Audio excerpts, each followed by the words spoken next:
There is, however, another way to build a time machine. Gravity.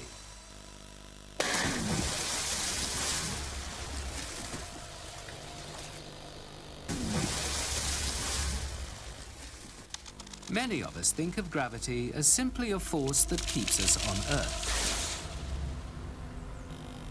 But scientists here at Manchester University in England view it in a totally different way. For the time traveller, gravity is evidence of how mass bends or distorts the space-time fabric. Professor Brian Cox is an expert on gravity and on how it interacts with space-time. Space-time's not just, up there. It's here, it's in front of me, and it's inside me. And I bend and curve it a little bit. I produce a little bit of gravitational force. But of course, I'm very light, so when I move, I don't curve it very much. But something the size of a star, or a galaxy, or a black hole warps and curves the space-time a huge amount.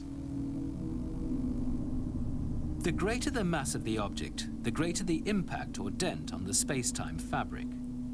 This isn't just in theory, here's the evidence. These Hubble telescope images show what is happening to light as it travels through space. As light passes a galaxy, its path bends. By examining how light bends as it travels, we can prove that mass is bending space-time.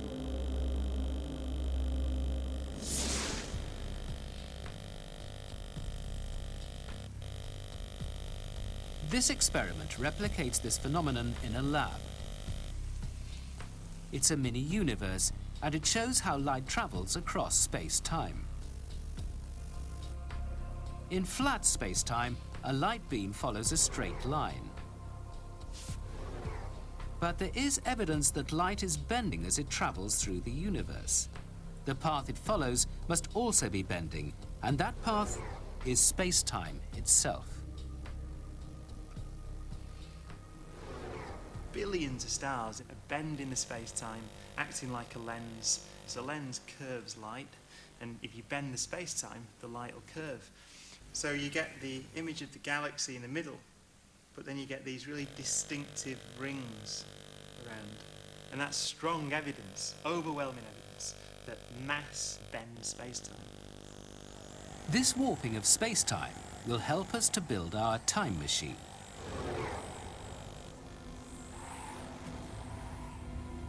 When gravity bends space-time, it has a very real effect on how time passes. Here on Earth, we might not feel it, but time runs slower on the ground floor compared to at the top of a skyscraper. The closer I am to the Earth, the more curved the space-time, the stronger the gravity, and the slower time ticks. Whereas here, space-time's a little bit less curved, gravity's weaker, and so time ticks faster. Now, it's a really tiny effect. If I was to stand at the top of this building for 100 years, then my watch would be 50 millionths of a second faster than somebody's watch down on the ground. So in a sense, the Earth is a time machine. Take this into space, and the effect is even greater. Yeah, I'd like to go to the university. It's M199QL.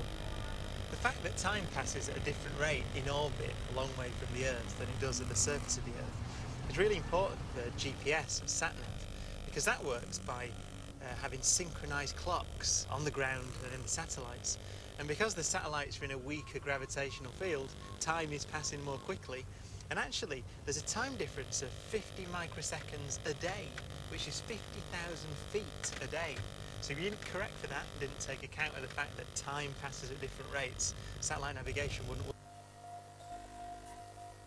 Earth's gravity and consequent warping of space-time isn't extreme enough to help a time traveller journey into the past.